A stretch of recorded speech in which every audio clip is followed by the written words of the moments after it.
Do you know when the mountain goats give birth? Do you observe the calving of the does? Can you number the months that they fulfill? And do you know the time when they give birth, when they crouch, bring forth their offspring, and are delivered of their young? Their young ones become strong, they grow up in the open. They go out and do not return to them. Who has let the wild donkey go free? Who has loosed the bonds of the swift donkey, to whom I have given the arid plain for his home, and the salt land for his dwelling place? He scorns the tumult of the city, he hears not the shouts of the driver. He ranges the mountains as his pasture, and he searches after every green thing. Is the wild ox willing to serve you? Will he spend the night at your manger? Can you bind him in the furrow with ropes, or will he harrow the valleys after you? Will you depend on him because his strength is great, and will you leave to him your labor? Do you have faith in him that he will return your grain and gather it to your threshing floor? The wings of the ostrich wave proudly, but are they the pinions and plumage of love? For she leaves her eggs to the earth and lets them be warmed on the ground, forgetting that a foot may crush them and that the wild beast may trample them. She deals cruelly with her young as if they were not hers. Though her labor be in vain, yet she has no fear, because God has made her forget wisdom and given her no share in understanding. When she rouses herself to flee, she laughs at the horse and his rider. Do you give the horse his might? Do you clothe his neck with a mane? Do you make him leap like the locust? His majestic snorting is terrifying. He paws in the valley and exults in his strength. He goes out to meet the weapons. He laughs at fear and is not dismayed. He does not turn back from the sword. Upon him rattle the quiver, the flashing spear, and the javelin. With fierceness and rage he swallows the ground. He cannot stand still at the sound of the trumpet. When the trumpet sounds, he says, "Aha!" He smells the battle from afar, the thunder of the captains and the shouting. Is it by your understanding that the hawk soars and spreads his wings toward the south? Is it at your command that the eagle mounts up and makes his nest on high? On the rock he dwells and makes his home, on the rocky crag and stronghold. From there he spies out the prey, his eyes behold it from far away. His young ones suck up blood, and where the slain are, there is he. And the Lord said to Job, "Shall a fault-finder contend with the Almighty? He who argues with God, let him answer it." Then Job answered the Lord and said, "Behold, I am of small account. What shall I answer you? I lay my hand on my mouth. I have spoken once, and I will not answer. Twice, but I will proceed no further." Then the Lord answered Job out of the whirlwind and said, "Dress for action like a man. I will question you, and you make it known to me. Will you even put me in the wrong? Will you condemn me that you may be in the right? Have you an arm like God, and can you thunder with a voice like his? Adorn yourself with majesty and dignity, clothe yourself with glory and splendor. Pour out the overflowings of your anger, and look on everyone who is proud and abase him. Look on everyone who is proud and bring him low, and tread down the wicked where they stand. Hide them all in the dust together, bind their faces in the world below. Then will I also acknowledge to you that your own right hand can save you. Behold, Behemoth, which I made as I made you, he eats grass like an ox. Behold his strength in his loins, and his power in the muscles of his belly. He makes his tail stiff like a cedar, the sinews of his thighs are knit together. His bones are tubes of bronze, his limbs like bars of iron. He is the first of the works of God. Let him who made him bring near his sword. For the mountains yield food for him where all the wild beasts play.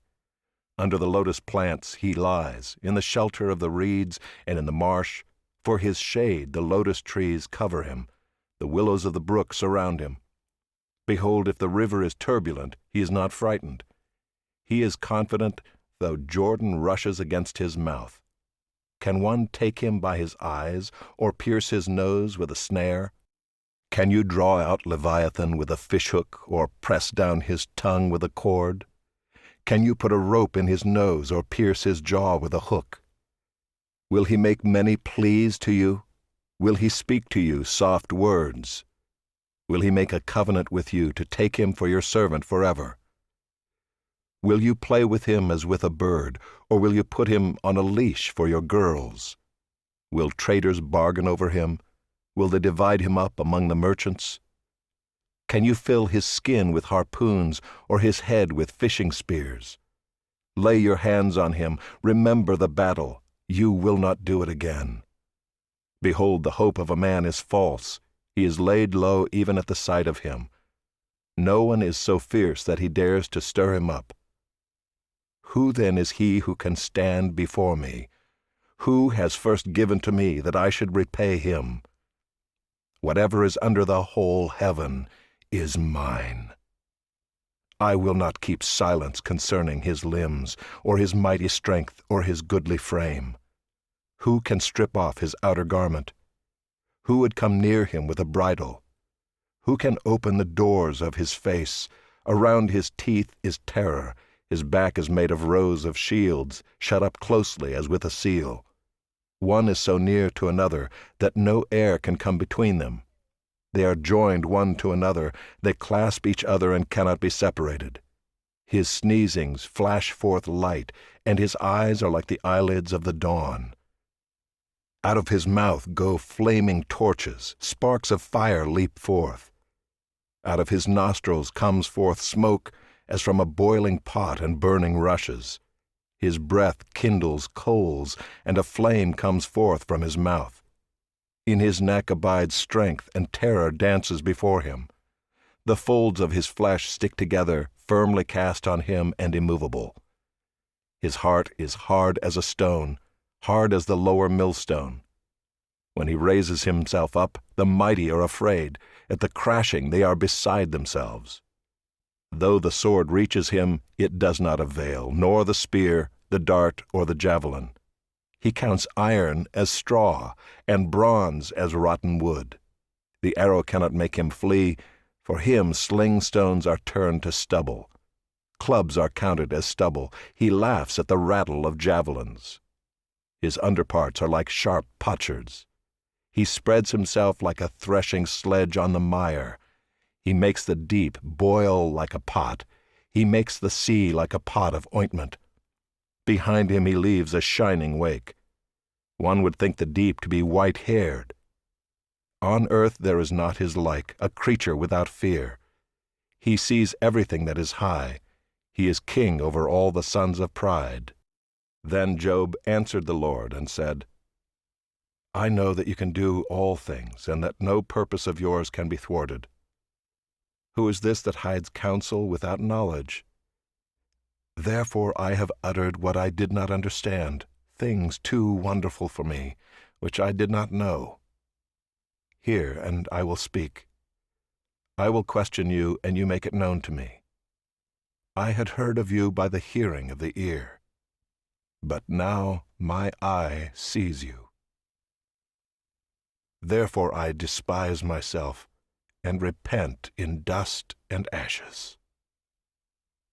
After the Lord had spoken these words to Job, the Lord said to Eliphaz the Temanite, My anger burns against you and against your 2 friends, for you have not spoken of me what is right, as my servant Job has.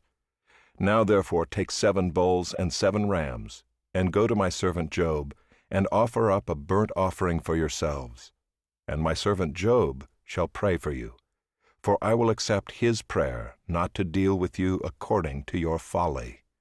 For you have not spoken of me what is right, as my servant Job has. So Eliphaz the Temanite, and Bildad the Shuhite, and Zophar the Naamathite went and did what the Lord had told them, and the Lord accepted Job's prayer. And the Lord restored the fortunes of Job when he had prayed for his friends, and the Lord gave Job twice as much as he had before. Then came to him all his brothers and sisters, and all who had known him before, and ate bread with him in his house. And they showed him sympathy, and comforted him for all the evil that the Lord had brought upon him. And each of them gave him a piece of money and a ring of gold. And the Lord blessed the latter days of Job more than his beginning. And he had 14,000 sheep, 6,000 camels, 1,000 yoke of oxen, and 1,000 female donkeys. He had also 7 sons and 3 daughters. And he called the name of the first daughter Jemimah, and the name of the second Keziah, and the name of the third Keren-Happuch. And in all the land there were no women so beautiful as Job's daughters, and their father gave them an inheritance among their brothers. And after this Job lived 140 years, and saw his sons and his sons' sons 4 generations. And Job died, an old man and full of days.